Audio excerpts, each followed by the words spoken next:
please welcome on stage our transformational strategist, Dean Donaldson, and digital futurist, Jonathan Tavss from Kaleido.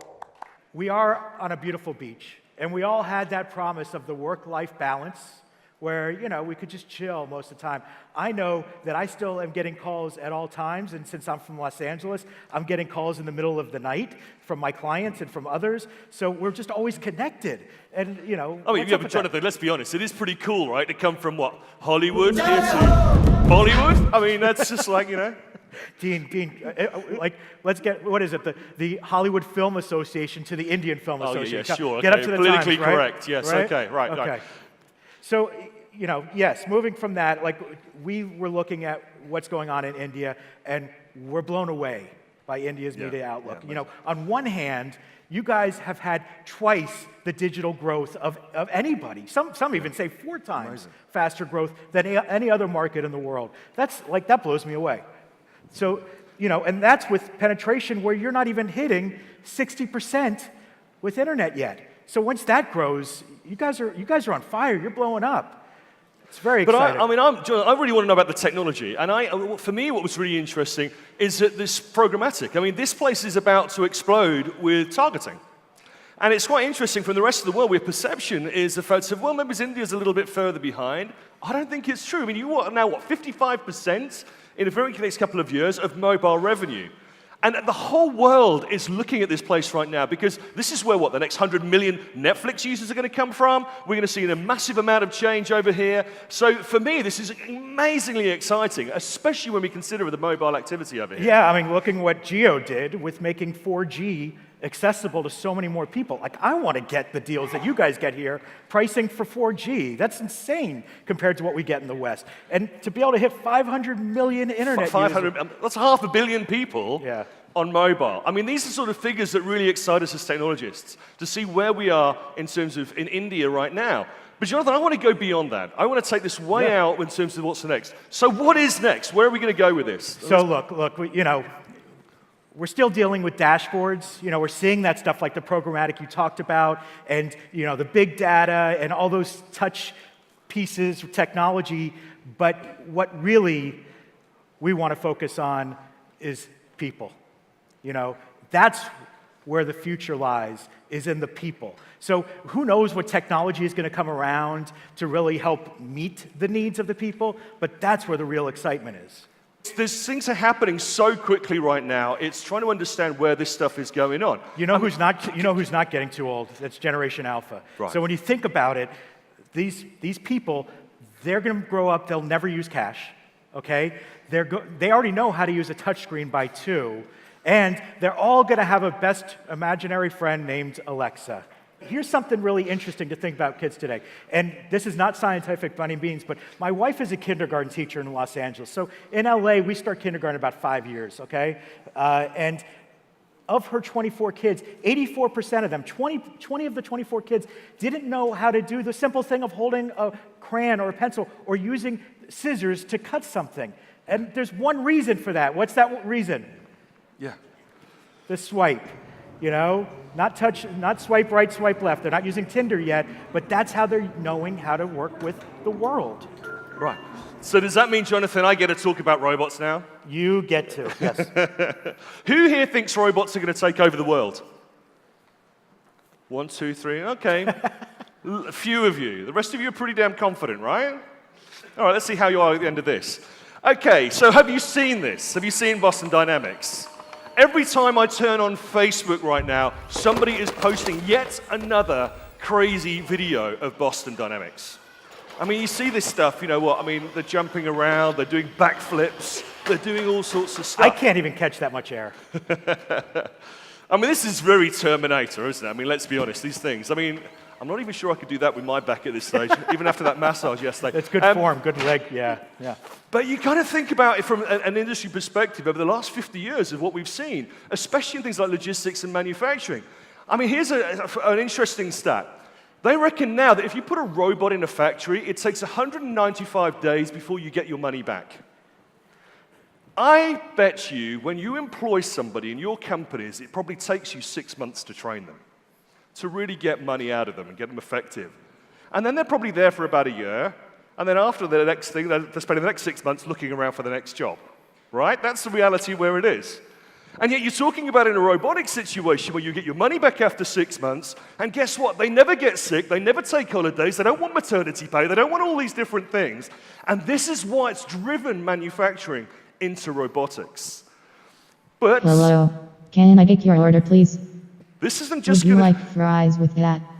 This isn't going to just sit down in manufacturing. This is about to go revolutionary around the world. I mean, who knows? Maybe by World Cup 2030, we're going to be seeing this, right?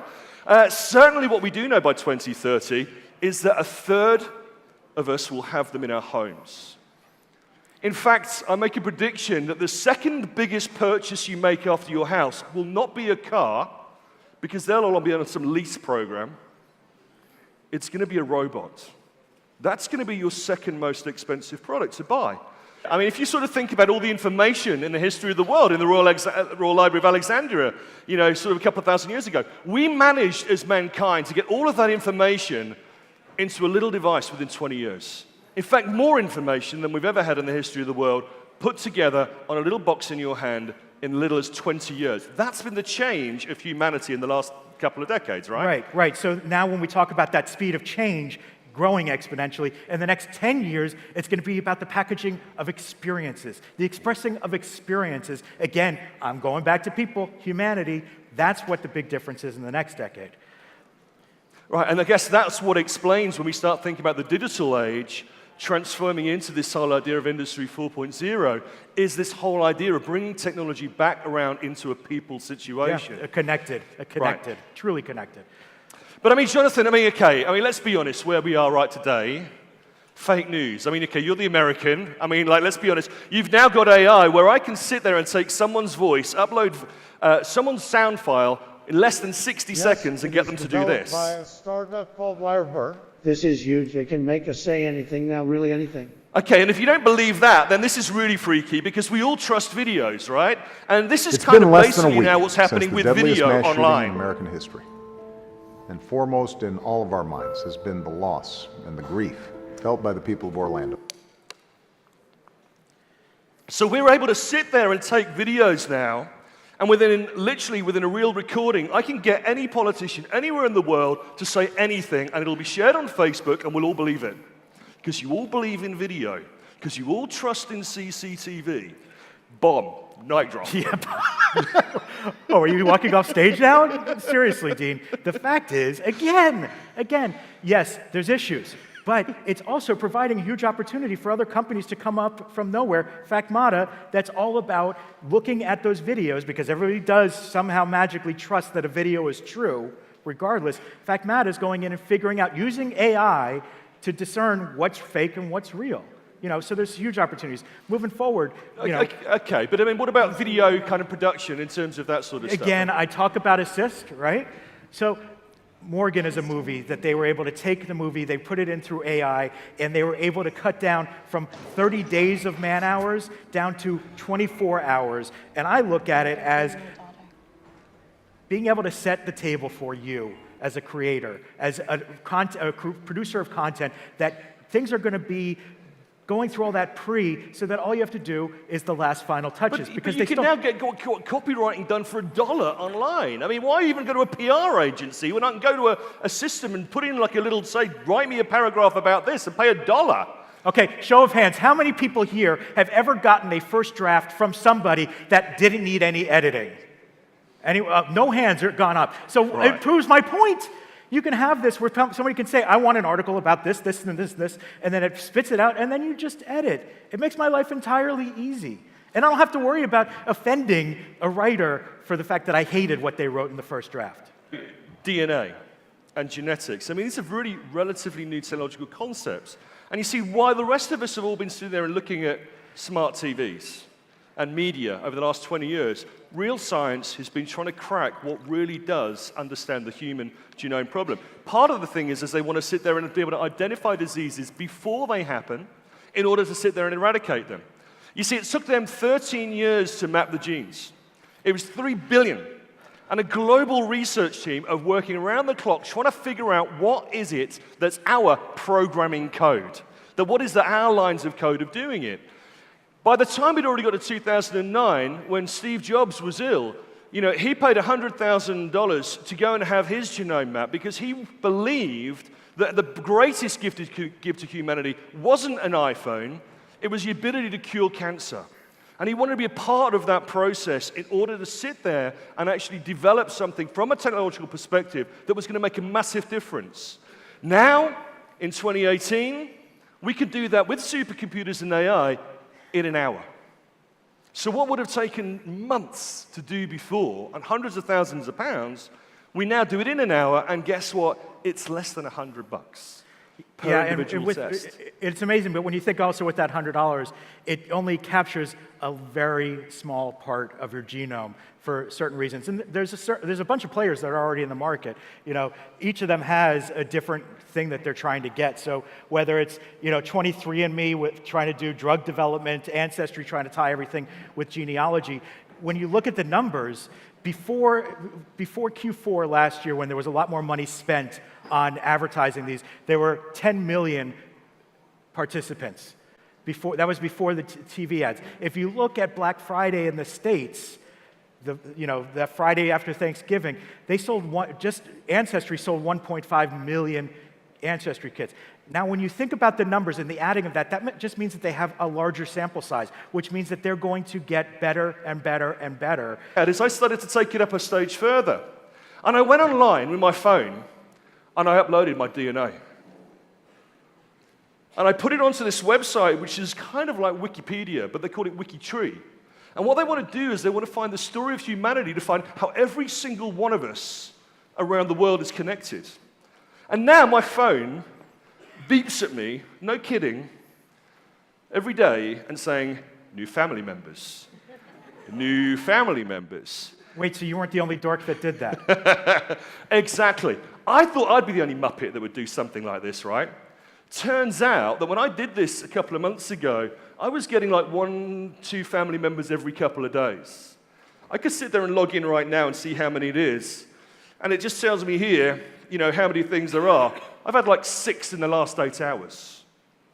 This is how fast people are growing. How much people are uploading their own DNA data to the internet. And so if you want to know what really comes after social media, I think it's genome media. You see, if you think about this, social media were about us connecting with our friends that we haven't spoken to for 20 years. I'm talking about family members that we've not spoken to for 200, maybe 2,000 years. And if you sort of think about how many real connections you can actually have, not how many tweets and followers, but connections, is about 150. You see here, we're talking about 99.9%. Social media, one of the negative aspects of social media is it's created divisions in society, right? All the terrorism and hate and all the rest of it, as amazing as it's been positive, it's also had a very other way of pulling people apart. Maybe genome media will be the chance where we actually start focusing on what we all have in common and what we all have related to each other. And maybe this is going to be an amazing thing for society as a result of that. And I think that's great. And I think that what we should focus on here is that 0.1%. As advertisers, not everybody's the same, right? I mean, part of that 1.1% is due to genetics, part is lifestyle, part is the unknown, like the nurture, nature, all those types of things that really need to be figured out so that we can have a true relationship. So taking a look at my DNA results, like my muscle composition, it says that I'm like a professional athlete, right? How awesome is that? I don't put it to good use. But then there's other things like what my coffee consumption is like, or weird things like if I'm lactose intolerant or not, or I don't know. We could go on about taste and hell. I think I saw one that said that my earwax. Oh, here my eye color is blue, yes, but earwax. Just weird. Red hair. We know from people that have red hair or don't. If you have red hair, you usually have a different response to pain. okay? You have a different response to spicy food. So when you start putting all these pieces together, here's that earwax thing. Thanks for putting that in. You know, about types of foods that I like. And you know that half the people in this world think that coriander tastes great. Half of them think it tastes like soap. You know, can you imagine if, you know, in terms of bitter, like I like bitter or I like sweet, whatever, as a brand, isn't that gold to have that? To know whether people like coffee or not and being able to target them specifically based on that? You know, there's one company, Vinome, that's already out in the market. It's in the Bay Area in the States, where they actually take your DNA and they start sending you a wine a month based on what your tastes are. They're already predetermining that you're going to like that wine. So it's a game changer. India leads. By 2025, you're going to be dropping $100 billion into genomic research. And this is going to be an amazing thing. Maybe by having all that DNA of 1 billion people, we're going to find the next cure for cancer. Maybe the actual existence of knowing how we're going to solve so many of the world's problems lies in this data, and including the problem related to targeting with advertising. But the question I want to ask us is, are we ready? Because it does sound a bit Big Brotherish, doesn't it? Well, it's also, some people could say it's scary. The fact is who would have thought 10 years ago that they would be that we would be posting about the food that we eat, or liking our friends' pictures on cats, kittens, whatever. But all of that, we talk about the responsibility, and that's where blockchain is going to be the game changer, okay? It's where you're going to control the data, you're going to be rewarded for your data, and it's like that is the key to a completely different business model where every other business model is obsolete. Lovely. Wow, that was some roller coaster. Clearly, science fact is stranger than science fiction. Okay, I'll try to just assimilate this entire thing that you told me. I've got 3 major takeouts. One is that with all this connectivity, 5G, 6G, the big data that you're talking from 8 billion going up to 25 billion connected devices, blockchain, genetics, all of that is leading to really, really strong customization, personalization, targeting. Yeah. That's one huge takeout I got. Second one is you seem to be saying that this world is going to be one where humans and machines will become closer and maybe even merge thanks to the entire robots and neural lace and stuff like that you were talking about. Third thing which I'm getting out of from what you're saying, driven by AI, blockchain, a few more things like that, is the entire need to go more predictive rather than reactive. Now, if these are the kind of broad takeouts, my one question to you is, as a society, will we reduce our repertoire of brands and consume more of what we consume because marketing is going to reinforce behavior rather than just allow us to experiment? I think that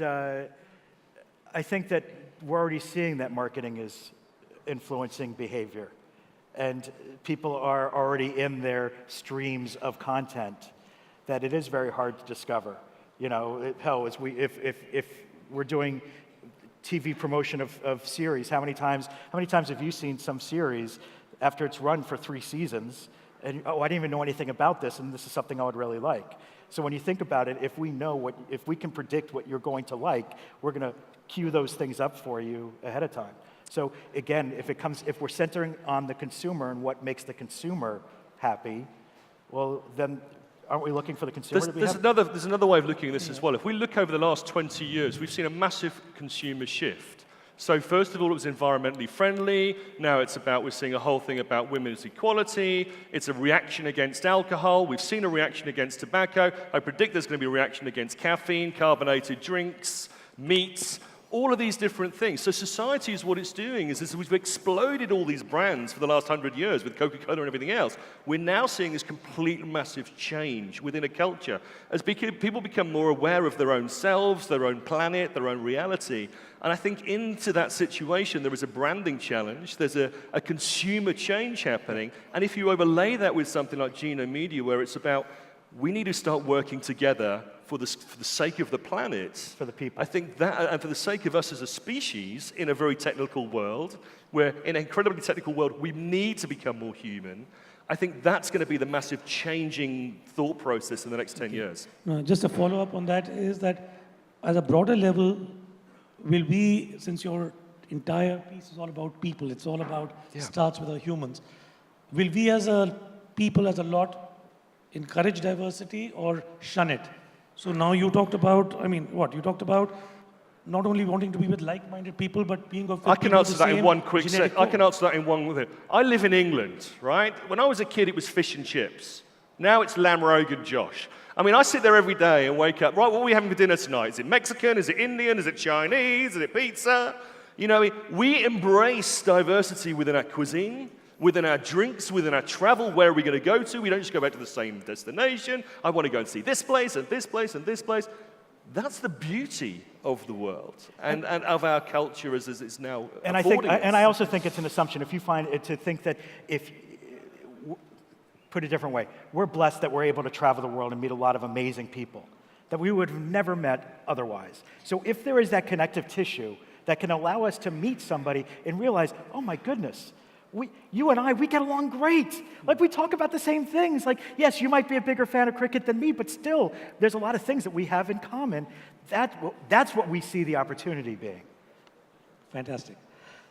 Okay, you spoke about it, but can you just elaborate a little bit? The scary part about AI, and that was that fantastic Lyrebird, which you should actually have been to that site. Yeah. It really does sound like Obama and Trump, so you can actually get fake news that way. But you also said the same AI can actually help fight it. Now, can you just talk a little bit more about how the good forces can beat the evil forces? Well, if we go to episode 4 of the Star Wars series, it again is about the machine learning and being able to process all of these images and other pieces that to the blind eye you might not see if a video is not tracked perfectly. Just with the video that we showed of Obama speaking, if you look close enough, you'll see that his mouth is not exactly moving to the voice. So if there is that computer element that can solve that problem, or say at least there's a glitch here. Dean was talking about something where there was in courts in the UK, there was a video that was messed around with, that was put forth as evidence. And it was only because somebody had said, can you play that back slowly? And you could see that there was a difference. We all are moving at such a quick speed right now that when you see a video on Facebook, do you question the validity of it? It's just there, and you know that somebody put it together. I saw a great video yesterday of someone arguing that the Earth is flat, and they put this flat Earth video on there, and they'd actually had it done, and you could actually see in the corner where the sun moved into the corner, it suddenly went into an oval shape because they'd obviously distorted the video. But they were putting it out, people were commenting and going, yeah, see, I told you, and all the rest of it. And this is the problem, people trust video. It is a scary thought. Yes. So may the good force win. Okay, we've got a couple of questions which I'll just take up. Okay, in pursuit of predictive media, where do we start drawing the line so we don't have any more of Cambridge Analytica? Wouldn't robots and AI be a real threat to being manipulated in choices we make? It's a great question. This question has come from Menak Das. Well, a great question. No, and a timely question as well. Like I said, I think if we really get to the whole situation, if you look at an offline situation, like I said before, we don't assume anything. If you want my data when I walk into a store, you ask me for it. Okay? You don't turn around and say, by coming into the store, I can track your purchases, and if you don't like it, don't come to my store. But that's what we do online. If you want to use Facebook, you want to use Google, you must sign over your life. Fuck them, is what I say. Oh, wow, literally. I didn't realize we were dropping the F-bomb here, I actually think Dean. that's going to be a situation where we're going to see a massive reaction now within the human world, where we turn around and said, look, offline, you give me something. The industry, after a dot-com crash, needed a way to justify itself, and we came up with pay-per-click, which worked for advertisers. Guess what? We now need a pay-per-click for consumers. And that's what blockchain does. It turns around and says, it's my data, you want it, you ask my permission, I'll tell you how you can use it, when you can use it, and guess what? You're going to pay me for it.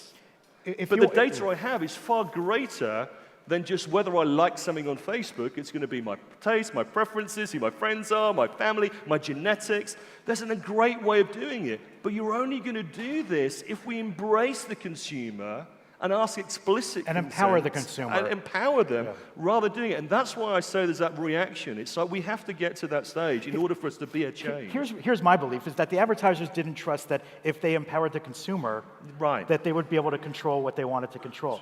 But just as we're saying people should embrace technology and think of the ways to use it properly, again, there's a huge ethics issue. And there's the responsibility on all of us. You know, we can talk, we'll talk a different time about Cambridge Analytica and where I think Facebook went wrong. But the reality is that, and we can talk about blockchain also, what the implications are when you talk about giving approval of people using your data. But the reality is, when you can empower all parties involved, isn't that better for everybody? Amazing, amazing, yeah. Great. Okay, with the future being machine-driven and AI-powered, how do you feel marketing talent should adapt to it and still be relevant? This question has come from Abhinay Basin. I think, how should marketing talent adapt in this entire world of... I think marketing talent should adapt more to, if as a marketer, if you found yourself going too much to dashboards and just moving dials and ticking boxes, then you should find something else to do.